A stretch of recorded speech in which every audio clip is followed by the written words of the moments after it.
Buenas tardes. Lo primero, para mí es un gusto volver a presentar una jornada aquí en este ciclo de conferencias. Y lo primero, pues lógicamente, presentarme. Mi nombre es Ignacio Toro, soy responsable de comercio exterior y desarrollo comercial en Ibercaja Banco.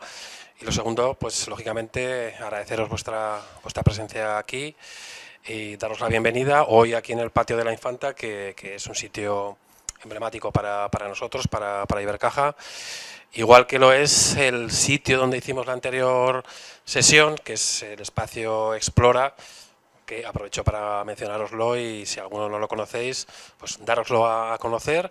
Es un espacio recién inaugurado por nosotros, está en la planta calle de nuestro edificio y bueno, está en la vanguardia técnica y funcional y estética, pero creo que eso no es lo más importante. Creo que lo más importante es que es un espacio pensado para el encuentro, para abierto a la ciudadanía, en fin, una especie de intercambio de proyectos, ideas, experiencias, donde todos podamos fomentar nuestro desarrollo, tanto personal como profesional, pues siempre que nos encontremos allí, con cualquier excusa. Y ya digo, si no lo conocéis, os invito a conocerlo porque está muy chulo, ¿vale? Y ya, bueno, metiéndonos en harina, en lo que hoy nos une y nos reúne, hoy es la tercera jornada del ciclo Oportunidades de Negocio en Asia, bueno, lo hemos organizado entre Ecosistema Más de Ibercaja Empresas y Go Aragón y Aragón Exterior, con el objetivo que está bastante explícito y claro en su título, no necesita más presentación. Son oportunidades de negocio en Asia. ¿Qué es esto? Pues lo dicho, es buscar desentrañar claves, conocer más y mejor mercados que son interesantes, que son de alguna manera, pues, no sé, que tienen mucho interés en ese continente, en el continente asiático, prometedores, por así decirlo. La primera jornada fue la de China en junio. Hace un par de semanillas nos centramos en Japón y hoy focalizaremos en India. Yo creo que el interés está fuera de toda duda para cualquier empresa. De hecho, para nosotros en Ibercaja, pues no sé, la importancia estratégica del tejido empresarial está indudablemente asumido y en nuestro ADN, en nuestra vocación está pues en el acompañaros a las empresas en cualquier desafío, reto o proyecto que incida en vuestro crecimiento, que os ayude a avanzar. Y hoy por hoy, pues bueno, ¿qué reto está más en boga que el hecho de salir al exterior, que internacionalizar nuestro negocio? No es una cosa sencilla, es una cosa que hay que pensar, pero bueno, yo creo que hoy por hoy todas las empresas en su ciclo vital deben plantearse el hecho de salir al exterior. Pero bueno, como digo, no es una cosa baladí, tiene que tener detrás un plan, pergeñar un plan, como digo, una organización, algo. No podemos salir al exterior como pollo sin cabeza, por decirlo así un poco coloquialmente, ¿vale? Salir al exterior, pues todos sabemos que tiene muchas ventajas potenciales, pues por decir alguna, aunque podemos estar aquí un ratillo, pues ya sabéis, ampliar mercados, diversificar, reducción de riesgos implícita, posición de marca, en fin, ya os digo que son muchas, pero a la vez necesitamos salir al exterior con un plan organizado, un plan de alguna manera con bases sólidas y que nos ayude a tener más o menos unas expectativas de éxito fundadas, ¿de acuerdo? Entonces, ¿qué nos puede ayudar a eso? Pues cualquier palanca que nos ayude a tener las cosas más claras. Palancas institucionales, conocer los medios financieros, la logística, en fin, todo lo que subyace es información e información. Y un poco en esa tesitura, en este contexto, pues nació la iniciativa de Ecosistema Más en Ibercaja Empresas, ayudados por Go Aragón y Aragón Exterior, sobre todo también con los ponentes que nos acompañan siempre, la gente experta, que nos da una visión, yo creo que con un interés muy especial, con un valor muy especial. ¿Por qué? Porque está fundada, está contrastada en el mercado local, en donde nosotros queremos ahora ver dónde queremos entrar, dónde queremos actuar, dónde es nuestro próximo, a lo mejor, paso empresarial. Con lo cual, como digo, es muy importante lo que opinen nuestros expertos cada jornada, ¿vale? Es un poco la filosofía, como digo, de Ecosistema Más dentro de Ibercaja Empresas, que no es otra que lo que decimos, aquí contextualizando, pues aportar a las empresas medios y herramientas que os ayuden a tomar decisiones favorables, dar conocimiento, dar formación, fomentar las relaciones, las sinergias entre empresas, pero bueno, que yo creo que mejor que yo lo puede decir un vídeo que tenemos aquí preparado que resume mejor que lo que pueda decir lo que hace Ecosistema Más en Ibercaja Empresas. ¿Eres una empresa que suma? Desde Ibercaja Empresas te apoyamos con nuestro Ecosistema Más, con el que queremos acompañarte poniendo a tu disposición recursos útiles para tu transformación empresarial y herramientas que te ayuden a diseñar tu estrategia. Porque somos ese más que te inspira y te apoya en la toma de decisiones, que te aporta conocimiento y formación, que te muestra las últimas tendencias, que te ayuda a generar relaciones y que te acompaña de manera accesible para que sigas evolucionando como empresa, detectando nuevas oportunidades de negocio. Para ello, en Ecosistema Más hemos definido 4 áreas temáticas basadas en tus intereses: finanzas, tecnología e innovación, sostenibilidad y estrategia y gestión. Y las hemos concretado en 4 líneas de acción. Líderes, donde podrás inspirarte y actualizar tu conocimiento de la mano de profesionales de referencia. Tendencias, para tomar mejores decisiones porque vives el presente, pero piensas en el futuro. Encuentros, para generar sinergias y conexiones que aporten valor en el día a día de tu negocio. Y transformación, porque las empresas que perduran en el tiempo son aquellas capaces de adaptarse a la evolución del mercado y a los diferentes contextos. El Ecosistema Más de Ibercaja Empresas tiene mucho que aportarte. Formamos parte de tu equipo y estamos comprometidos contigo y con tu negocio. Porque juntos hacemos más presente, más futuro, más empresa. Ibercaja, el banco del vamos.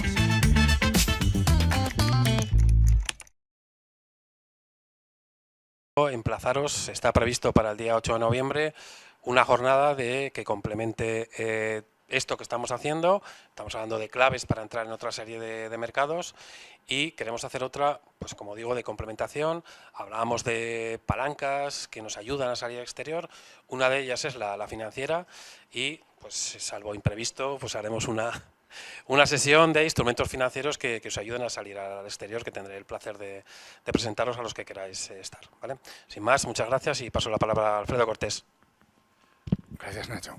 Bueno, gracias, Nacho, Belén y Ibercaja otra vez por acogernos. Ya una tercera jornada. Se va a convertir esto en costumbre el año que viene a ver qué hacemos, ¿no? Pero da gusto poder venir a vuestras instalaciones. ¿Se me oye bien? Perdón. A vuestras instalaciones, venir a la mano de expertos. Os comento, algunos ya habéis venido a algunas de las otras jornadas. Go Aragón es una plataforma que nace para difundir Aragón internacionalmente. Entonces, dentro de esas ideas que tenemos para dar a conocer vuestras empresas, también pensamos que este tipo de jornadas en las que os pudieran ayudar a conocer otros mercados de la mano de expertos, pues podrían aportar, ¿no? Entonces, hoy tenemos aquí a Sara Espuelas, que es responsable de Aragón Exterior, ¿correcto? De proyectos de Aragón Exterior. A Iñaki Soto, que viene desde Pamplona, trabaja en una consultoría donde nos va a contar todo lo que hacen ahora mismo en la India. Ya llevan muchos años de experiencia, cómo están trabajando, qué idiosincrasia vamos a encontrar ahí, aspectos culturales. Es una ponencia que va a ser un poquito más extensa, pero porque vamos a entrar en profundidad en ese tema. Y por último está con nosotros José María Claver, muchas gracias, es el gerente de Calfrisa, que es uno de los ejemplos vivos de cómo se puede hacer las cosas bien en la India, implantarse y crecer ahí, ¿no? Entonces, sin más dilación, os doy las gracias a todos de nuevo por venir. Al final de las 3 ponencias tendremos un tiempo para poder tomar un café y plantearles más dudas. Y como ha dicho Nacho, por favor, el día 8 de noviembre tendremos ya una jornada que hemos denominado técnica, pero no os asuste, no va a ser aquí como un examen, pero sí que va a ser como algo más cercano donde vais a poder hablar con ellos de cosas más concretas. Muchísimas gracias por haber venido. Perdón, Sara, disculpa. Sí, gracias.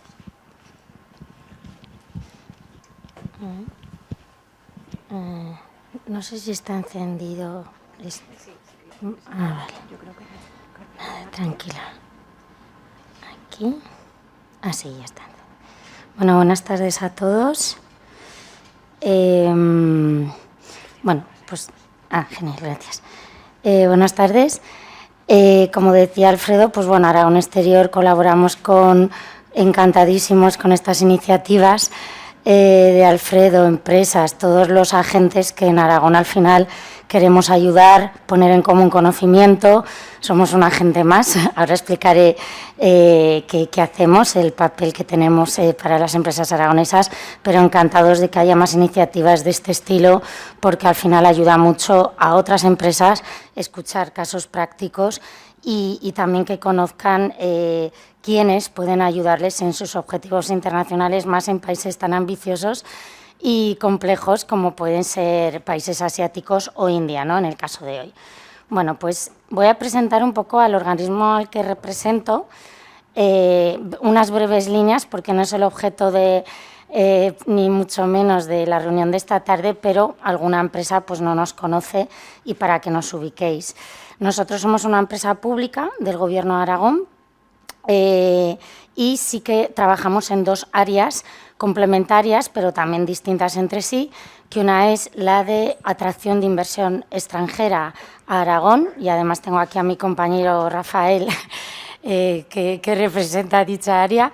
Ha trabajado, de hecho, en China muchísimos años llevándola y sigue llevando la dirección de nuestra oficina allí en Shanghái, y ahora desde Aragón pues también gestiona los proyectos en China, conoce muy bien el mercado asiático, China y países vecinos con los que hay fuertes relaciones comerciales, pero digamos que en esta área de inversión extranjera ayudamos a inversores extranjeros a que hagan negocio en Aragón, del que se puedan, por supuesto, también beneficiar empresas aragonesas. Luchamos también para que en Aragón se implanten proyectos que estén buscando ubicación en Europa, sur de Europa, pues luchamos para que no vayan a Madrid, a Barcelona o a otras ubicaciones y puedan encajar en Aragón, ¿no?, y generar riqueza aquí. Y el otro área en el que trabajo yo es el de internacionalización de empresas, apoyar a empresas aragonesas a salir al exterior.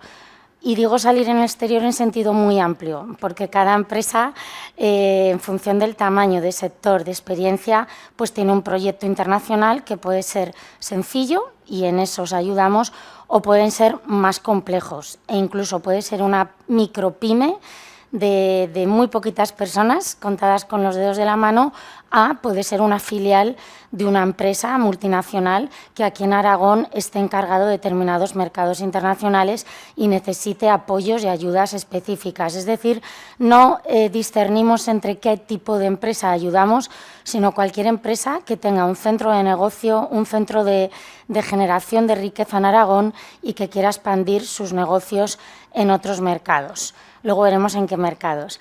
De hecho, pues bueno, es un placer ver aquí hoy a Calfrisa y a Inadversis, porque con ellos pues también estamos trabajando y esperamos que hagamos más proyectos. Esas son las dos patas en las que nosotros estamos basados y a la vez trabajamos muchísimo pues con todo el ecosistema. Esto es una muestra, pero trabajamos muy de la mano con los clústeres que hay en Aragón, representativos de casi todos los sectores de actividad, la verdad, pues desde clúster de automoción, de logística, asociaciones industriales nacionales como AMOPIC, de alimentación, por supuesto, centros de investigación o institutos tecnológicos como ITA-Innova, Cámara de Comercio, ICEX, que son nuestros hermanos en el tema de internacionalización. Con todos ellos trabajamos, tenemos diferentes programas, planes o acciones, iniciativas. Nuestra sede central está en Esporranillas, pero, digamos, la he pasado rápido porque, bueno, aunque somos un equipo en Zaragoza pequeño pero muy sólido. Llevamos pues unas 15 personas trabajando más de 15 años juntas, especializados por sectores de actividad, por programas. Digamos que nuestro equipo es internacional porque todos los proyectos, que luego explicaré brevemente que hacemos en el exterior y que ayudamos a empresas con los cuales intentamos satisfacer los objetivos de las empresas de Aragón, lo hacemos de la mano de equipos, una red internacional que tenemos de equipos locales. Este mapa igual hasta está un poquito obsoleto, pero hay más banderitas realmente. Nos movemos por proyectos, entonces tenemos equipos muy estables en muchas regiones o en países. En algunos países trabajamos con varios equipos porque al final tenemos consultores que están muy especializados en agroalimentario, otros en industrial. Entonces, pues bueno, y también buscamos un equipo local que nos pueda ayudar pues cuando una empresa viene a nosotros y nos solicita algo muy concreto en un mercado en el que quizás pues no hemos tenido mucha experiencia o no hemos trabajado. No es el caso de India, pero sí que nos han hecho a veces peticiones, pues bueno, que nos han pillado un poquito más verdes en cuanto a experiencia, pero nuestra labor es buscar un equipo en el que apoyarnos, de confianza, de fiabilidad, e ir de la mano con él para hacer lo que nos ha pedido la empresa aragonesa, ¿no? Pero esto sí que es una muestra bastante representativa de dónde trabajamos. Bueno, como decía antes, son todo delegaciones, consultores externos, privados, seniors, pues un gran ejemplo sería Inversis, que nos ha representado Iñaki. Son empresas muy especializadas en los mercados en los que trabajan, con equipos locales allí, y solamente Aragón Exterior tiene, digamos, 2 oficinas propias, 2 delegaciones propias. Una es en Shanghái, para cubrir el mercado de China, porque vimos que era necesario por la tipología de proyectos y acciones que llevábamos allí, y por eso pues Rafael Llopes aquí la dirige desde hace 15 años y seguimos teniendo personal local allí, y otras en Bruselas por tema de programas europeos, etc., que llevamos desde ahí con nuestro compañero Francisco Vigalondo. En el resto de los casos, como digo, son consultores privados con los que trabajamos por proyectos, porque creemos que es el modelo de negocio más óptimo para lo que nos dedicamos. Unas pinceladas sobre lo que hemos hecho en India, algo muy sencillo. La verdad es que han salido más proyectos de los que... Es un mercado... No voy a hablar de India, aunque me encantaría unas pinceladas. Al final compartiremos con los que queráis nuestra experiencia desde Aragón Exterior, pero es un mercado realmente que no es para cualquier empresa. Luego Iñaki seguramente destaque este aspecto.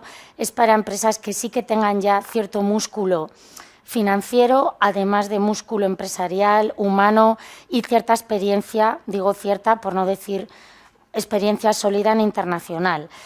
¿Por qué? Pues porque son mercados que, además de que incluso va yendo de la mano de grandes especialistas, como luego nos van a explicar, pues tienes que estar bien preparado para plazos, largos plazos, para proyectos que demandan mucho esfuerzo humano, esfuerzo capital, negociación. Entonces, no es un mercado al que animemos a una empresa que está empezando a internacionalizarse, a no ser que tenga un producto claramente que su mercado es India. Entonces, pues bueno, le damos ese apoyo con recursos humanos, ¿no? Que no tenga. Hemos hecho casi 80 proyectos, un poco, bueno, la barra de arriba es el total, pero por dar unos visos, pues donde más hemos trabajado en el sector industrial, empresas de bienes de equipo o fabricantes de productos industriales, componentes, empresas que se dedican también a energía medio ambiente o maquinaria dirigida a energía medio ambiente, que son tanto ingenierías como fabricantes también industriales, y luego el sector servicios, sector tecnológico, sector TIC. También hemos trabajado en India, que como sabéis, pues India tiene un foco industrial automovilístico. Para el sector de automoción hemos desarrollado varios proyectos de empresas aragonesas que se han implantado en India, empresas de tecnología para prestar servicios allí, pues un poco en línea a los focos grandes de actividad que tiene India, ¿no? que son en ese área. Agroalimentario, pues sobre todo hemos trabajado ayudando a empresas del sector a buscar agentes o distribuidores para determinados productos en India. En función del sector de actividad, digamos que el tipo de proyecto es muy específico. Pues para empresas del sector industrial, la verdad es que normalmente el proyecto es más complejo en plazos, en largo, en colaboradores locales. Estamos hablando de la introducción comercial de una empresa industrial, pasa muchas veces por buscar un socio local, que puede derivar en crear una joint venture o no, porque tiene sus complicaciones y consecuencias. Estamos hablando de selección de personal cualificado en destino para desarrollar la labor comercial de la empresa industrial. Hemos hecho muchos proyectos de ese estilo, porque India requiere que tengas una persona local especializada, cualificada, que pueda tener un contacto muy cercano con clientes, focalizados en India.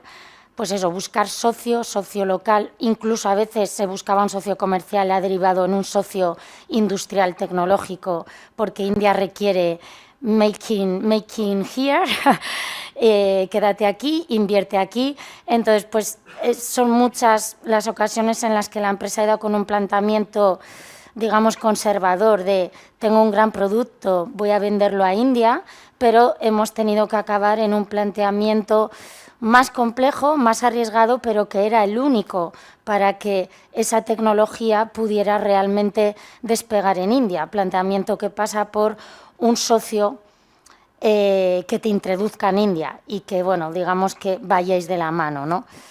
Esto sobre todo en el lado industrial. Otro tipo de proyectos de implantación, como decía, un 10%, porque bueno, al final son pocas las empresas pocas en Aragón, no digo que sean pocas, son valientes, preparadas, empresas muy sólidas de las que podemos sacar pecho, pero bueno, Aragón es Aragón y hemos trabajado pues en menos proyectos que igual otras comunidades, ¿no? También hemos ayudado a buscar almacenes logísticos, emplazamientos de oficina. Nombro un poco todo esto para que veáis que la diversidad de proyectos en los que podemos apoyar es enorme, es lo que necesite la empresa. Que necesitas seleccionar a alguien, hacemos eso. Que necesitas un almacén, te ayudamos a buscar almacén. A veces queda, y de eso hacemos, pensaba que más, pero no tanto, estudios de mercado. Pues bueno, es cierto, empresas que aún no conocen muy bien India, y al final hay estudios del ICEX, hay estudios de Banco Santander, etc., pero son estudios más generales. A veces la empresa necesita, antes de dar un paso más, de plantearse invertir muchos recursos en buscar un socio, en viajar o en implantarte, quiere estudios específicos sobre mi canal de actuación allí, mi competencia, estudios incluso económicos de cuánto cuesta el suelo, coste aduanal, todo, para plantearse siguientes operaciones. Pues también cubrimos todos esos servicios, que aprovecho para decir que todos, pues varios de ellos, pues hemos trabajado ya con Iñaki y su equipo, que nos acompaña hoy aquí. Al final nosotros, nuestra función en Aragón Exterior es identificar lo que la empresa necesita. A veces la empresa viene con las ideas muy claras, pues porque, pues como Calfrisa, ¿no? Tenía ya claro que quería llevar a cabo una acción, una implantación en India, y entonces, pues bueno, digamos que simplemente hay que buscar el colaborador que le acompañe, que le gestione y que le ayude a realizar todo con seguridad. En otras ocasiones la empresa nos viene pues con ciertas dudas, o va a hacer una operación con un cliente indio y le asesoramos de ten cuidado con estos aspectos, con otros, o ojo que hay que hacer esto antes de aventurarse a ciertas acciones, ¿no? Depende del caso, pues accionamos. Este es mi contacto, pero bueno, estamos aquí en Zaragoza, así que somos fáciles de localizar vía Google. Y luego, pues bueno, en el networking, si queréis comentarnos algo, pues encantadísima. No me meto en temas de India, que aunque es un mercado que me apasiona, para eso Iñaki nos va a dar una masterclass. ¿Vale?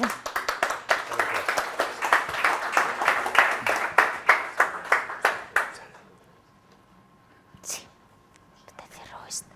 Sí, va a hacer el cambio. Sí, va a poner.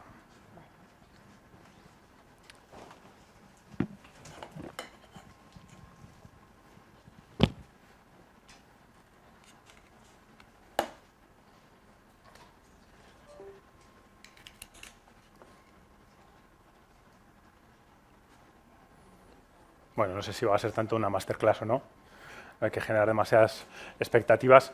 Lo primero de todo, muchísimas gracias por la oportunidad, Ibercaja, a Go Aragón y a Arex, por traer aquí a tanta gente que quiera estar dispuesta a escuchar sobre India, ¿no? India este año yo creo que por primera vez en mucho tiempo está en boca de todos y parece que, no sé si va a ser verdad o no, pero va a alcanzar el peso que supuestamente durante tantos años se le supone, ¿no? Yo suelo decir siempre que India es como la selección española en los mundiales, ¿no? Que lleva con la mejor plantilla pero que luego se queda en cuartos de final. Pues esto era un poco lo que le pasaba siempre a India, ¿no? India por tamaño, por potencial, por población, etcétera, siempre parecía que iba a ser el país que iba a ser el siguiente China, ¿no? El futuro de la economía mundial, pero que luego nunca acaba de arrancar, ¿no? Me gustaría parar un poquito en contextualizar sobre India, ¿no? Seguro prácticamente todos ustedes conocerán bien de qué estamos hablando, pero sí que me gustaría poner un poco el foco en el tamaño, ¿no? Sobre todo en este caso la población. 1.420 millones de habitantes. India se ha convertido el año pasado en el país más poblado del mundo, acaba de superar a China. Una de cada 6 personas del mundo es India, con lo cual si aquí podemos estar aproximadamente 25 personas, 4 de ellas serían indias, pero no solamente son mucha gente, ¿no? Lo que es importante es cuantificar y cualificar de qué tipo de gente estamos hablando. En este caso, la pirámide de población, como pueden ver, tiene forma de pirámide, no como en las economías occidentales, que se está truncando la pirámide y ahora ya es muy estrecha de la parte de abajo. En India todavía esto no pasa, ¿no? En India prácticamente el 50% de la población, la mitad de la población, tiene menos que 25 años. El 65% tiene menos que 35 años. Y el 80% podemos decir que es todavía gente joven. ¿Por qué esto es importante? Porque esta gente joven, y sobre todo la gente de menos edad, la gente que tiene menos de 25 años, es muy flexible, por así decirlo. Tiene unos hábitos de consumo, por ejemplo, pues muy diferentes a la gente que es mayor, ¿no? Y que es muy tradicional y que, por ejemplo, pues probablemente esté poco dispuesta a cambiar sus hábitos de alimenticios o a sus rutinas sobre dónde como, dónde ceno, a dónde voy, etcétera, ¿no? Esa población que hemos dicho, ese 65% de la población que es gente joven, pues está muy dispuesta a experimentar, ¿no?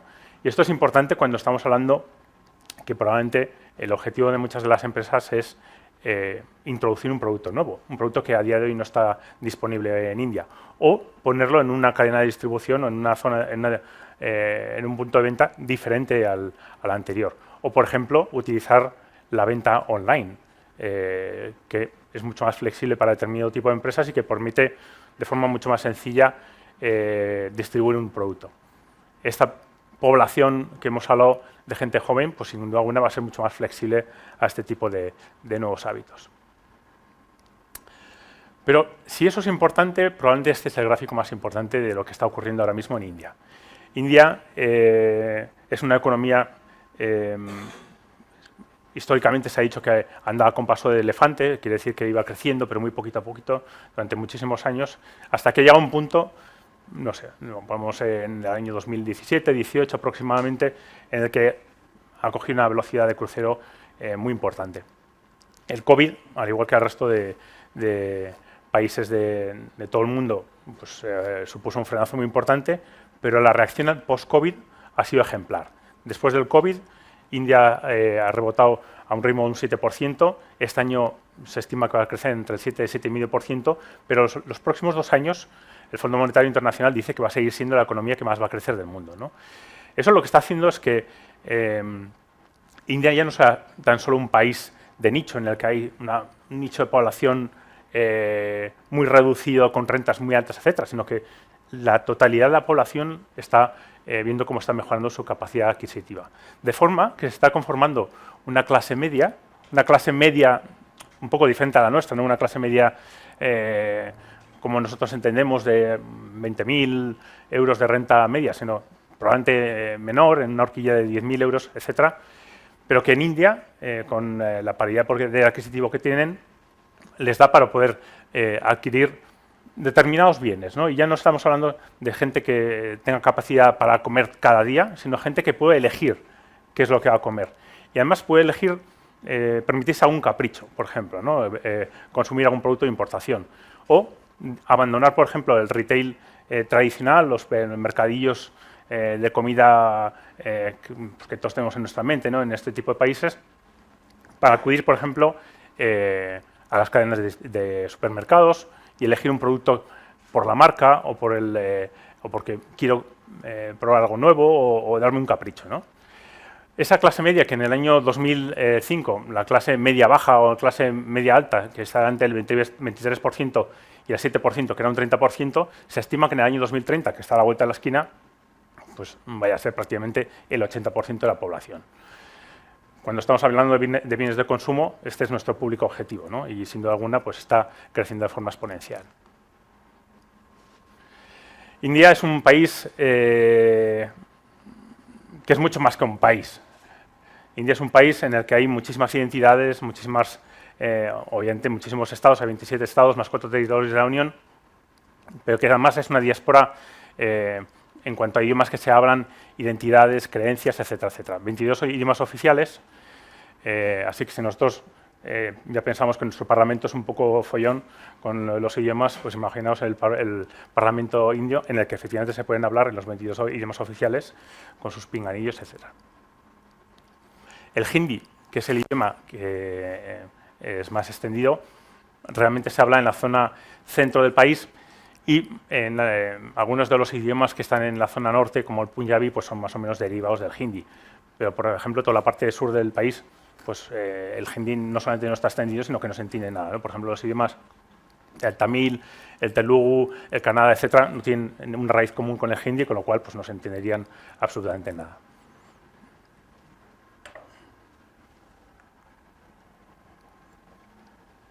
De forma que el idioma más común, el idioma local más extendido, ni siquiera lo habla la mitad de la población, que es el hindi, ¿no? Esto lo que hace es que el idioma subsidiario para muchísimas comunicaciones sea el inglés. No solamente se utiliza de forma común, por ejemplo, en los medios de comunicación, de forma comercial en todos los sitios, por ejemplo, en la televisión, sino que en el fondo es el idioma, es el idioma común para todo el país, ¿no? Es el idioma de los negocios y prácticamente en India, en mi caso, que ya llevo, por ejemplo, 25 años en India, pues no te hace falta aprender ningún tipo de idioma local, ni hace falta hacer publicidad en idiomas locales, ni etiquetado de tus productos, etcétera, en idiomas locales.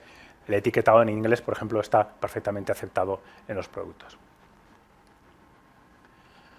En cuanto a religiones, y este es un tema que con el gobierno actual, que es hinduista muy fervoroso, es muy importante. En este caso es casi el 80% de la población es hinduista y ese 20% de la población no hinduista, pues en estos momentos en India pues lo está pasando un poco mal, porque este gobierno pues es en ese sentido muy proteccionista sobre el hinduismo y no tanto sobre el resto de religiones.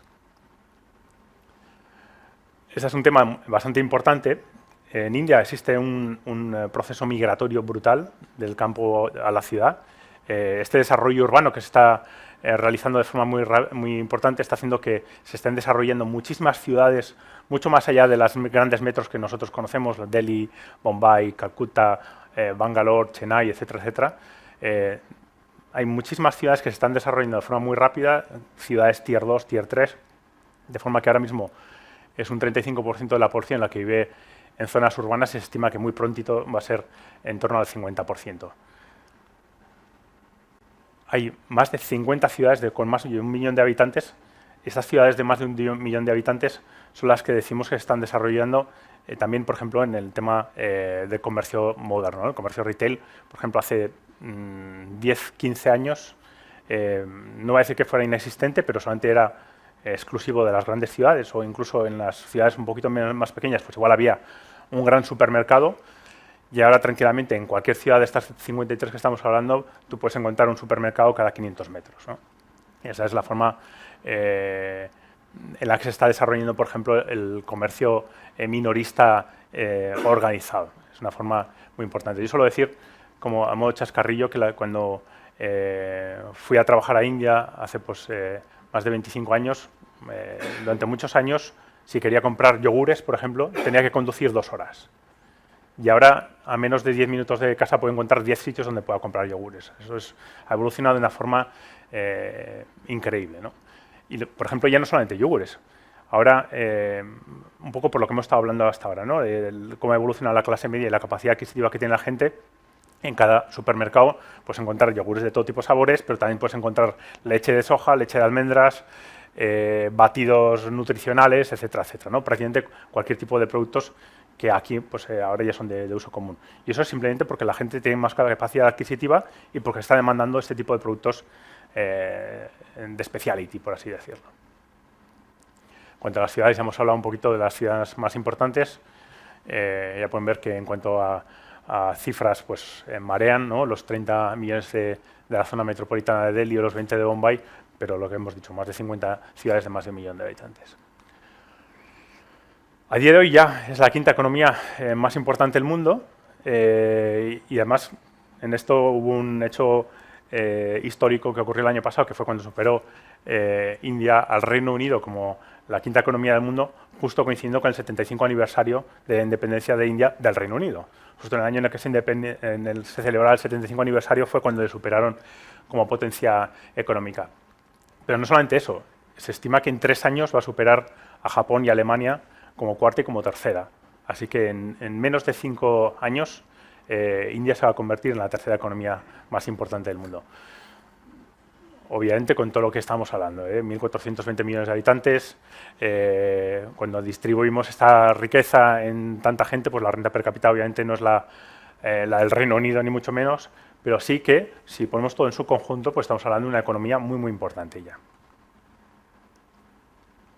Hemos hablado de la provisión de crecimiento y pues aquí tenemos un gráfico que lo representa, ¿no? India está con unas previsiones, esta era a principio del año del 6, se ha revisado al alza, pero bueno, estamos viendo que está muy por encima del resto de economías, incluso de economías emergentes.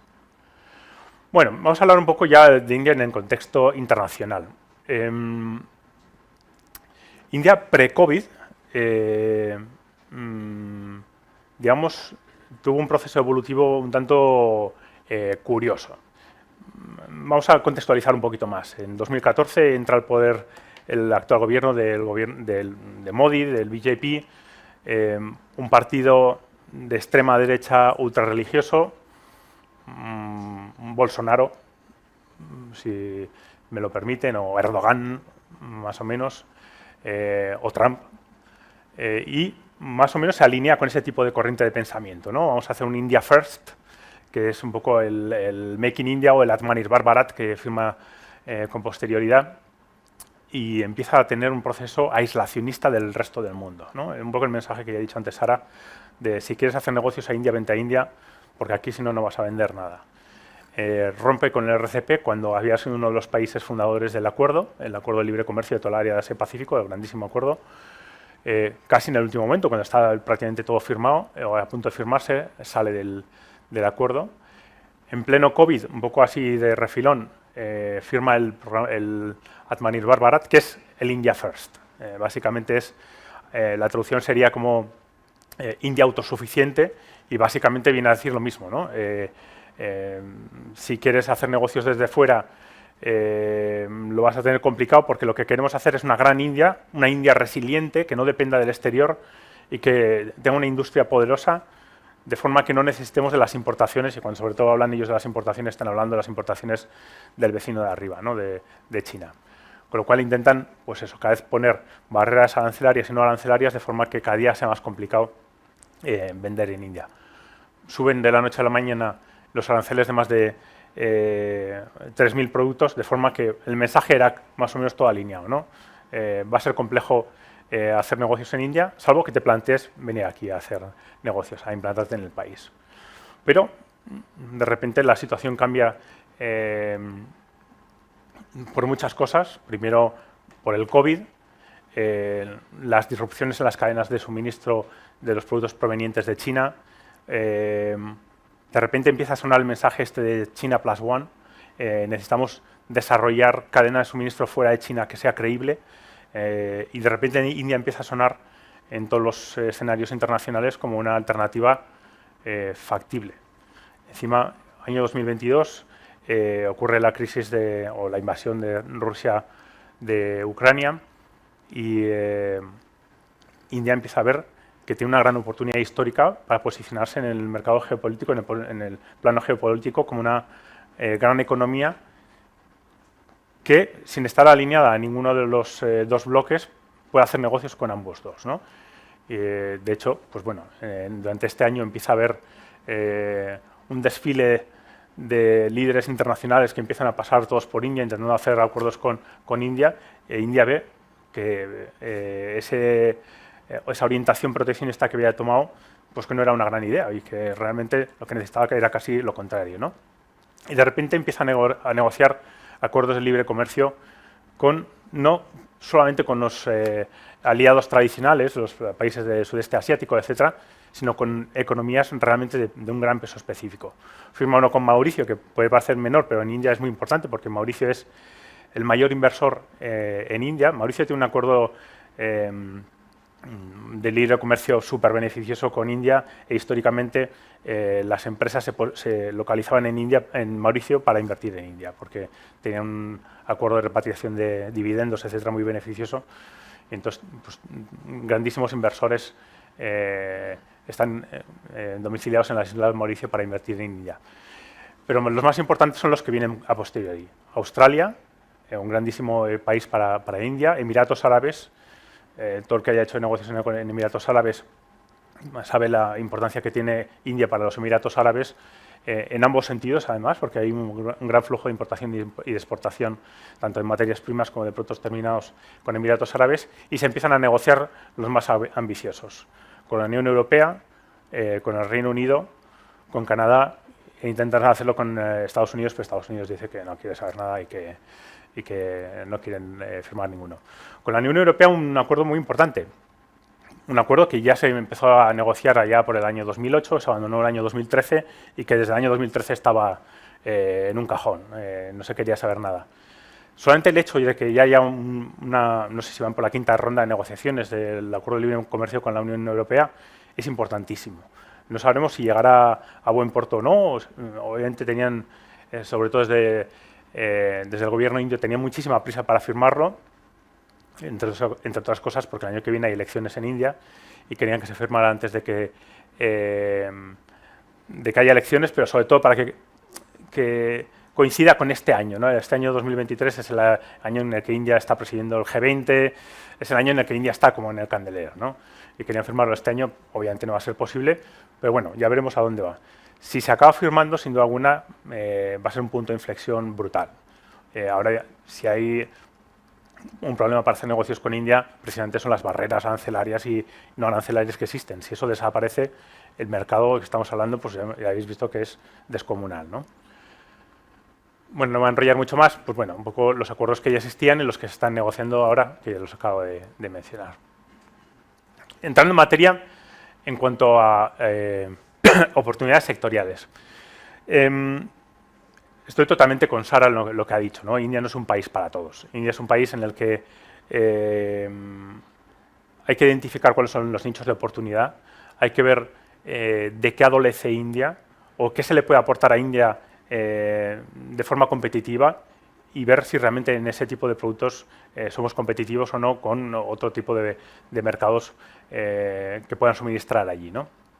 Por ejemplo, en bienes de consumo se están demandando muchísimos productos, por ejemplo, electrónicos, cosmética, hay una grandísima oportunidad, un poco derivado de lo que hemos estado hablando, ¿no? Cosmética y electrónica, por ejemplo, o mueble y textil, y empiezo a hablar en todos ellos, hay un patrón común, ¿no? Que es que me puedo permitir elegir, me puedo permitir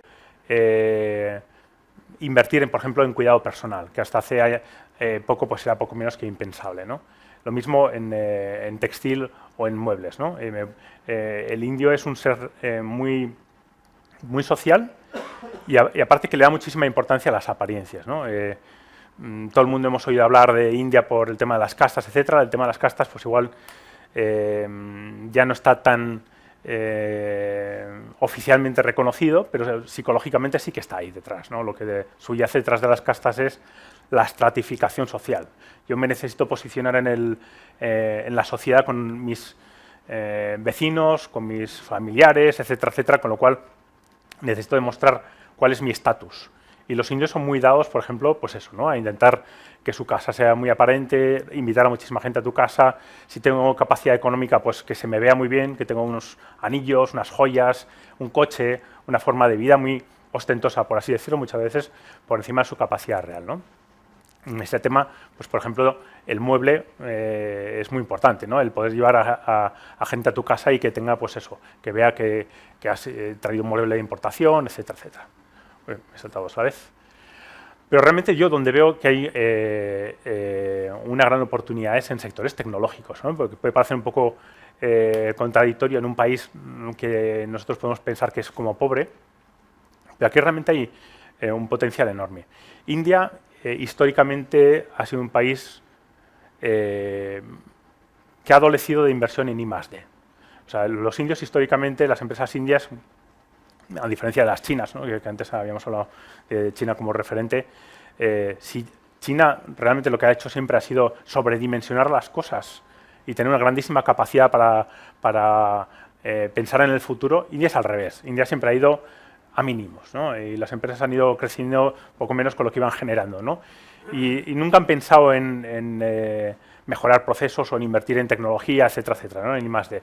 De forma que ahora, cuando está creciendo todo de forma exponencial, se están dando cuenta que necesitan hacer un cambio radical en sus formas de producción, en nuevas tecnologías. Por ejemplo, en el sector aeronáutico, pues está habiendo megaproyectos de adquisición de aeronaves, de construcción de nuevos aeropuertos, etcétera, y no tienen tecnología ni para mantenerlos, etcétera, etcétera, ¿no? Infraestructura, por ejemplo, para construir, etcétera. Aquí es un nicho de mercado que, sin duda alguna, es el que genera probablemente mayor capacidad, mayor potencial de joint ventures, de acuerdos de cesión tecnológica, etcétera, etcétera. En infraestructura lo mismo. India es un país que conforme más rápido crece, más necesidades crea. Y estamos hablando, por ejemplo, de un país en el que el 85% de la energía se importa. Con lo cual, la apuesta, por ejemplo, por las energías renovables no es solamente una opción o es algo eco, por así decirlo, sino que es una necesidad imperiosa. Porque si no quieren depender del exterior para generar esa energía, necesitan crearla, además con unas fuentes naturales brutales que tienen, como es el sol y el viento, ¿no? En cuanto a la obra civil, etcétera, etcétera, pues un poco lo que hemos estado diciendo, ¿no? Estos núcleos urbanos que se están desarrollando de forma brutal, 12,5 millones de personas migran cada año del campo a las ciudades, pues generan grandísimas necesidades, pues, de suministro de aguas, de gestión de residuos, etcétera, etcétera. Automoción, no me acuerdo quién lo mencionaba antes, importantísimo, yo creo que habrá sido Sara. Probablemente no pensemos en India como un gran productor de coches en el mundo, pero India es un país mucho más importante que Italia, que Francia, que Alemania, etcétera. Creo que es ahora mismo el cuarto productor de coches del mundo y el segundo de vehículos industriales y el primero en motocicletas, creciendo de una forma exponencial. Se venden en India muchísimos más coches que en España, por ejemplo, ¿no? Con lo cual, la necesidad que tienen ese sector de automoción es importantísimo para adquirir nuevas tecnologías. Además, es un sector que está en profunda transformación. India es un país que históricamente no le ha dado muchísima importancia al cambio climático y a la contaminación, y ahora se están dando cuenta de la necesidad de adoptar nuevas tecnologías. De hecho, hasta hace relativamente poco no estaba ni siquiera subvencionada la adquisición de vehículos eléctricos o híbridos, y ahora sí que hay unos procesos muy importantes de fomento de este tipo de energías, ¿no? Agroindustria. Como en tantas cosas, India se ha fundado siempre en la abundancia de la mano de obra. ¿Para qué necesito invertir en una cosechadora si puedo contratar a 100 personas que vengan al campo y que recolecten ellos el producto, ¿no?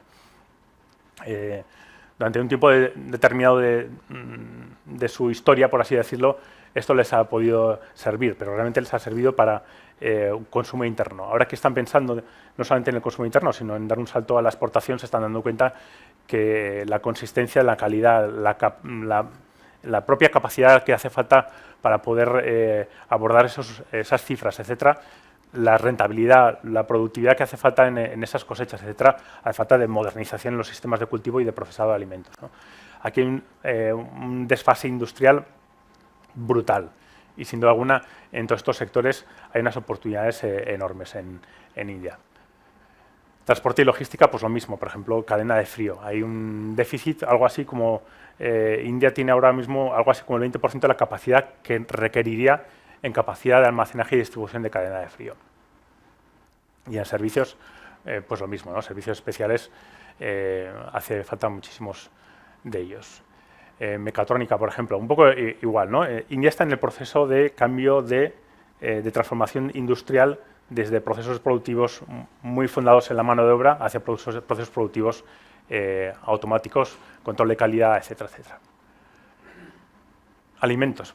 En alimentos sí que es cierto que aquí hay, sin duda alguna, un obstáculo muy importante que son las barreras arancelarias, ¿no? India, sobre todo en todos estos productos alimenticios, en todos los productos agrícolas en general, es ultraproteccionista. Hay que pensar que prácticamente el 50% de la población en India vive de la agricultura y de la ganadería, y este es un sector muy sensible, con lo cual India tiene unas barreras arancelarias y no arancelarias de controles de calidad, etcétera, muy importantes hacia los productos. Sin embargo, hay unos nichos de mercado muy importantes que están por explorar. Por ejemplo, aceite de oliva, aceitunas, productos precocinados, productos congelados, etcétera. Aquí hay una serie de productos que no están disponibles en India y que hay muchísimas oportunidades, ¿no? Productos sanitarios, un nicho importantísimo en el que hay una dependencia exterior enorme, de más de un 80%. Tendencias, un poco haciendo un recopilatorio de lo que hemos hablado hasta ahora, ¿no? Está creciendo los ingresos medios, está aumentando la población urbana, la mujer accede al mercado laboral, históricamente la mujer que se quedaba en casa cuidando de la familia, la comida, etcétera, etcétera, ya no, y sobre todo en estas parte de la población joven ya está trabajando, con lo cual pues no tiene tiempo para cocinar, no tiene tiempo para hacer la comida y la compra en las formas tradicionales, con la cual los sistemas, por ejemplo, de compra online, etcétera, etcétera, pues están ganando un peso importantísimo. Desarrollo de las ciudades Tier 2 y Tier 3, post-COVID, concienciación por los hábitos saludables, esto es muy importante, el tipo de productos que se están demandando a día de hoy. Crecimiento del sector e-commerce exponencial. Curiosamente, el COVID en este sentido ha servido para probablemente saltarnos una década. La gente se ha dado cuenta que, vamos a pensar en India, un sistema muy tradicional de consumo, que de repente en el COVID no puede salir de casa y se da cuenta que con la aplicación online te traen la comida a casa. Lo pruebas y te gusta. Encima te das cuenta que en India, por ejemplo, que hay unos atascos de tráfico infernales, pues te puedes ahorrar pegarte muchísimo tiempo en el coche, etcétera, etcétera, y la gente se ha concienciado y se ha habituado a comprar las cosas vía online de forma, pues eso, aceleradísima. Venta unicolar, prácticamente ahora cada comercio te vende física o online. Uy, no me he saltado el último. Y, bueno, gracias al tipo de a lo que hemos hablado del crecimiento de la renta disponible, pues cada vez se demandan productos más de marca o especializados. Otras oportunidades, para ir mucho más rápido, infraestructura, sin duda alguna. India necesita desarrollar la infraestructura que hace falta para este crecimiento económico que estamos hablando, y estamos hablando de redes no cualquiera, es la segunda red de carreteras más importantes del mundo y la cuarta de ferrocarriles, ¿no? De forma en energía, pues 3/4 de lo mismo que hemos estado hablando.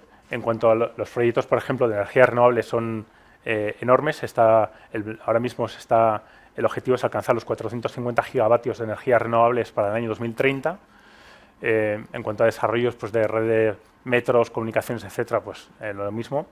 En este sentido hay que hacer ver que el programa Atmanirbhar Bharat, este que hemos hablado del año 2020, restringe el acceso a licitaciones públicas para licitaciones menores de 20 millones de euros a empresas extranjeras, de forma que te ves abocado, lo que decía Sara anteriormente, a tener que unirte a un socio local para poder, por ejemplo, pues, licitar para la construcción de determinados proyectos públicos. Si los proyectos ya son de una envergadura más grande, ya puedes ir solo si superan esos 20 millones de euros. vamos a ir un poco más rápido. Industria química, pues es un sector que se está desarrollando muchísimo, ya es un sector importantísimo y que está en un crecimiento enorme. Hay buenas empresas agroquímicas aquí en Aragón que ya están posicionadas en el mercado indio. Productos químicos en general, bueno, vamos a pasar un poco más rápido. Dispositivos médicos, un poco lo que hemos estado hablando. Dispositivos médicos, en general, el sector médico es un sector muy importante en India. A diferencia de España, por ejemplo, en el que nosotros tenemos una red de hospitales públicos, una sanidad pública en la que todo el mundo está cubierto, India no. India tiene una especie de redes de dispensarios públicos en el que si te pasa algo tú puedes acudir y te curan, pero ya, ¿no? Si a partir de ahí, si tienes un poco de dinero, puedes acudir a un hospital privado y cuanto más dinero tengas, pues vas a un hospital mejor, ¿no? De forma que la inmensa mayoría de servicios sanitarios los prestan los hospitales privados. Conforme más dinero disponible, más renta disponible tiene la gente, más demanda este tipo de productos y mejores productos, ¿no? De forma que aquí ese es un sector que sin duda alguna cada vez va a estar más demandado y que tiene una dependencia del exterior enorme, ¿no? El 81% de los dispositivos médicos se están importando. Tema de Smart Cities, pues qué decir de estas ciudades que están creciendo y que están creciendo además de forma muy rápida y de forma poco planificada, ¿no? Los retos que hay en cuanto a movilidad urbana, gestión de residuos o gestión de agua son enormes. Centrándonos en el sector industrial, ¿no? India, sin duda alguna, desde hace ya una década se dio cuenta que realmente si quiere crecer tiene que apostar por ganar un peso específico en el sector industrial, ¿no? Y prácticamente desde la llegada al poder del gobierno Modi sacó este programa como el gran programa bandera del país, ¿no? El Make in India. Identificó 25 sectores de actividad que son los que tenían que llevar al crecimiento del país, cada uno de ellos dotado de un plan estratégico, de una dotación presupuestaria, etcétera. Y estos son los sectores, digamos, objetivo de desarrollo del país, ¿no? Del Make in India. Y ya para acabar, una reflexión, ¿no? ¿Puede convertirse India en una alternativa real a China? Pues tiene cosas a favor. Bueno, siempre, sin duda alguna, India puede ser una alternativa a China, pero India nunca va a ser China. India tiene una idiosincrasia, una forma de hacer negocios, una gobernanza que jamás le va a llevar por los mismos derroteros que China, ¿no? India podrá crecer, pero será siempre India. En cuanto a ventajas, pues abundancia de la mano de obra, ¿no? Que un tema que, por ejemplo, en China, pues cada día empieza a ser casi más un hándicap que una fortaleza, ¿no? India todavía tiene muchísima gente joven, cada día más cualificada, angloparlante y que va a ir accediendo al mercado laboral de forma recursiva, de forma que, bueno, más o menos no va a ser difícil seguir encontrando personal cualificado en India. Sin duda alguna, el punto 2 es un tema que ha cambiado de forma radical en los últimos años. India era un país tremendamente burocrático, en el que te hacía falta muchísimos contactos y saber navegar por el país para poder conseguir hacer las cosas, y que ahora cada día más pues está haciendo un país más transparente, todavía con sus dificultades, pero que bueno, que más o menos está en la buena senda, por así decirlo, para facilitar hacer negocios.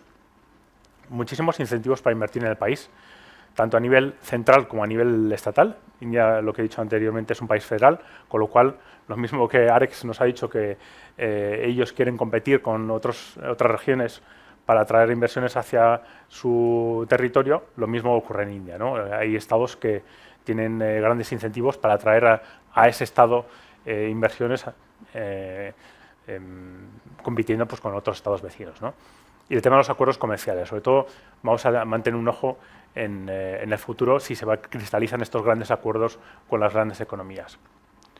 Y en cuanto a obstáculos, el tema de infraestructura va a ser siempre un hándicap, un gran hándicap, porque por mucho que haya grandes planes estratégicos, el déficit es brutal, de décadas, con lo cual siempre va a ser complicado, por ejemplo, la logística en India, el suministro energético, etcétera, etcétera. El mercado doméstico muy sensible al precio, de forma que con las barreras arancelarias, etcétera, que hemos explicado anteriormente, para determinados productos va a ser casi imposible competir en el país, porque va a haber una alternativa en el país. Tiene que mejorar la competitividad, sobre todo tiene que cambiar los esquemas mentales, ¿no? De depender tanto de la mano de obra abundante para introducir procesos productivos mucho más ágiles y mejores. Una estabilidad en el marco legal. India, si bien está mejorando en este tema todavía bastante, sí que es bastante dado a cambiar las reglas del juego en medio del partido. El tema de la reducción arancelaria, sobre todo si lo que queremos es vender productos, con estos aranceles es muy complicado. Por ejemplo, el vino paga el 150% de aranceles, de forma que una botella de vino de 5 euros o 6 euros en un supermercado español se acaba poniendo en India sobre 25 o 30 euros. Ten en cuenta que encima no tiene una grandísima cultura. Si tienen que pagar 30 euros por una botella de vino de 5 euros, pues podemos imaginarnos que va a ser muy complicado para los bodegueros españoles vender vino en India, salvo pues, a determinados estratos sociales y en cantidades pues, muy pequeñitas, ¿no? El acceso a la financiación, que es súper complicado en India, a unos costes muy elevados, además con muchísimos condicionantes, de forma que muchísimas de las empresas que tienen que ir a India pues, se ven abocados a buscar partners financieros aquí, en origen, para apoyar los proyectos allí en India, porque allí en India pues, es complicadísimo. Aparte que hay muy poquitas operaciones disponibles, hay muy pocos recursos disponibles para muchísimas cosas, para el descuento de crédito, para pedir préstamos, etcétera, etcétera. Aparte es muy caro, ¿no? Con lo cual la inmensa mayoría de empresas que invierten en India se financian en origen. Y ya para acabar, los dos últimos slides de unos consejos para hacer negocios en India, ¿no? El primero, el meter en la mochila mucha paciencia, porque en India las cosas se cuecen a fuego lento, todo tiene su tiempo, los negocios pueden llegar a desesperarte si tienes mucha prisa, con lo cual hay que perseverar. Nosotros solemos decir muchas veces a las empresas, ¿no? El indio aprecia la insistencia, de forma que si tú crees que porque has mandado un email el indio te va a contestar al día siguiente, olvídate. Muchas veces está esperando que haya 2 o 3 mails o una llamada de teléfonos posteriores para que se esté dando cuenta que tú realmente estás interesado en el negocio. Con lo cual, así como para nosotros igual la insistencia o la perseverancia nos toca un poco las narices, allí en India no, es justo lo contrario, ¿no? Es realmente un signo de que realmente tú estás interesado de verdad, ¿no? Y el tema de la puntualidad, pues por ejemplo a mí eso me revienta, pues si, tú puedes tener una cita en India y que aparezca la persona media hora, 1 hora más tarde y no pasa nada. En cuanto a las negociaciones, son bastante caóticos y además, pues José María seguramente nos hablará mucho al respecto. Vas como dando tumbos, a veces crees que avanzas, luego vas para atrás, vuelves a retomar. Es un poco como caótico, ¿no? La forma de negociar. Los indios, curiosamente, debe ser algo del hindi que yo desconozco, pero nunca te van a decir que no. Incluso aunque tú sepas que es imposible que, yo qué sé, que te envíen lo que te han prometido que te van a enviar, jamás te van a decir que no te lo van a enviar, pero llegará el día que te tienen que enviar y entonces ese día te dirán que ha pasado no sé qué, ¿no? Pero jamás te van a decir que no son capaces de hacer algo. Es como, no sé, como que se podría rendirse, ¿no? O alguna cosa así, y creen que algo pasará y que en el último momento algo bueno ocurrirá, que muchas veces sí que es cierto que ocurre, pero normalmente no. Son muy curiosos en el contacto personal. Pues tranquilamente el día que te conocen te pueden preguntar cuánto ganas, o por supuesto son muy, por ejemplo, le dan muchísima importancia a tu estatus, ¿no? A lo que hemos hablado, de forma que, por ejemplo, cuando estás contratando a una persona en India, no es tan solo importante, por ejemplo, cuánto va a ganar, sino qué título va a tener, ¿no? Entonces, si veis las tarjetas de visita de las personas en India, todos son Executive Director, General Manager, Assistant President, Assistant Manager, o sea, todos tienen un cargo de manager para arriba, no hay nadie que sea menos que manager, ¿no? Y esto es un poco por la importancia que tienen ellos al estatus. Y bueno, el tema de perseverar para construir relaciones a largo plazo y el tema del movimiento de la cabeza que despista mucho, sobre todo en los primeros momentos, que no quiere decir ni que sí ni que no, sino simplemente que te están siguiendo, que te están oyendo. Tema de la jerarquía, muy importante, porque ellos esperan también el respeto acorde con la jerarquía. Por ejemplo, tienes que intentar identificar, si tienes varios interlocutores, quién es el interlocutor principal, quién es el chairman, quién es el presidente o quién sea el managing director de la empresa, y dirigirte a él. También es algo que me revienta. Son bastante machistas, todo se ha dicho de paso, por ejemplo, y no es nada inhabitual que si hay dos interlocutores, uno es un hombre y una mujer, pues que le hablen al hombre y a la mujer pues ni le miren a veces, ¿no? A veces eso es bastante pues ofensivo. Es importante tratar con respeto, si bien no son ceremoniosos, no son japoneses, pero sí que es cierto que ellos a las personas mayores las tratan de una forma especial. Tema de intercambio de tarjetas, tampoco es China o Japón, pero bueno, sí que se hace con respeto, sobre todo un poco por el tema de la identificación de con quién estás hablando, ¿no? Tema religioso, para ellos es muy importante, con lo cual hay que pensar sobre todo que estamos en terreno pantanoso y no hacer algo que puedan identificar a ellos que sea una falta de respeto, con lo cual pues lo mejor es pues eso, en temas religiosos, pues evitar comentarios o, por ejemplo, pues a la hora de ir a templos, etcétera, pues tener más o menos respeto a las cosas. Dress code son bastante casual, no son dados con el calor que hace, sobre todo, pues a llevar trajes o corbatas, ¿no? Evitan el contacto físico, en general, no. De hecho, el saludo típico del namaste es el habitual, ¿no? A veces sí que te pueden dar la mano, sobre todo aquellos que tienen un poco una exposición más habitual a extranjeros, pero si no, pues el namaste es lo apropiado y ya está, ¿no? Y ya está, nada más. Siento mucho si me he enrollado, que es lo que me suele ocurrir habitualmente y por supuesto luego estaremos encantados de compartir con ustedes un rato en la charla posterior. Y ahora doy paso a José María, que realmente es aquí el héroe local.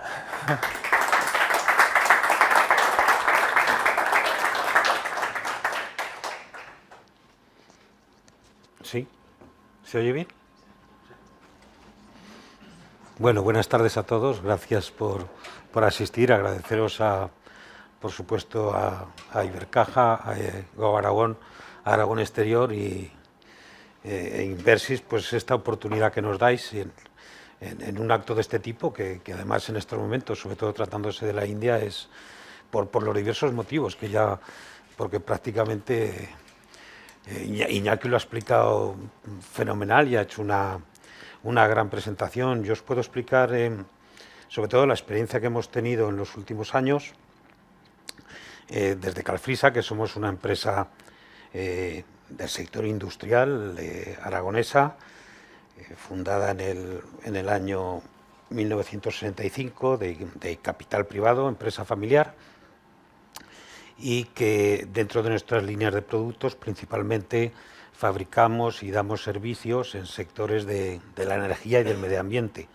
Sectores de la energía principalmente fabricando recuperadores de energía para los sectores de siderúrgicos, de fabricación de acero, fabricación de vidrio o fabricación de esmaltes, ¿no? En todos aquellos procesos o fabricaciones donde hay procesos de alta temperatura. Nosotros fabricamos equipos y les damos soluciones para ese ahorro energético en esos procesos. Principalmente es uno de los productos que nos llevó a tomar la decisión de establecernos allí en la India. Otra de las líneas de negocio que no hemos priorizado porque, como comentábamos o como comentaban antes también de Ibercaja, desde Aragón Exterior, la necesidad de detectar bien cuál es el nicho de mercado, los estudios de mercado y luego que todo vaya indudablemente correspondido con su plan de negocio y con su estrategia. Entonces, otra línea de negocio principalmente para nosotros es la fabricación de equipos para el tratamiento de emisiones contaminantes. Entonces, ya desde nosotros desde 1965, a los pocos años, Calfresa siempre ha sido una empresa con vocación exportadora, principalmente en la línea de recuperadores de energía, muy centrado en el sector siderúrgico, en plantas de fabricación de acero. La India para nosotros, o la India a nivel mundial, como datos globales de los últimos años, la India es el segundo productor de acero a nivel mundial. El primero es China, con una diferencia. China produce el 54%, 55% del acero a nivel mundial. Y a continuación, ya con mucha diferencia, va India, países de la Unión Europea, países de Oriente Medio, y bueno, Rusia, etcétera, y Estados Unidos, infinidad de países. Para nosotros empezábamos desde hace muchos años una labor digamos, nuestra experiencia era una labor muy reactiva de aquellas. Siempre hemos tenido como clientes fabricantes de allí de acero, Grupo Tata, ArcelorMittal, y pequeños fabricantes locales, pero era una labor muy reactiva de que atendíamos solicitudes que nos llegaban prácticamente pues desde el año 2010, 2011, que empezamos a trabajar ofreciendo nuestros servicios, pero con personal desde aquí, muy reactivo. Mandábamos ofertas 1 o 2 veces al año como máximo. Nosotros organizábamos algún viaje comercial. Lo cierto es que estuvimos así hasta el año 2018, muchos años, y con una eficacia imposible, ¿no? Muy baja. Hacíamos solo operaciones en aquellos casos muy concretos que iban muy dirigidas a través de prescriptores que colaboran con nosotros, sobre todo ingenierías italianas muy especializadas en estos sectores.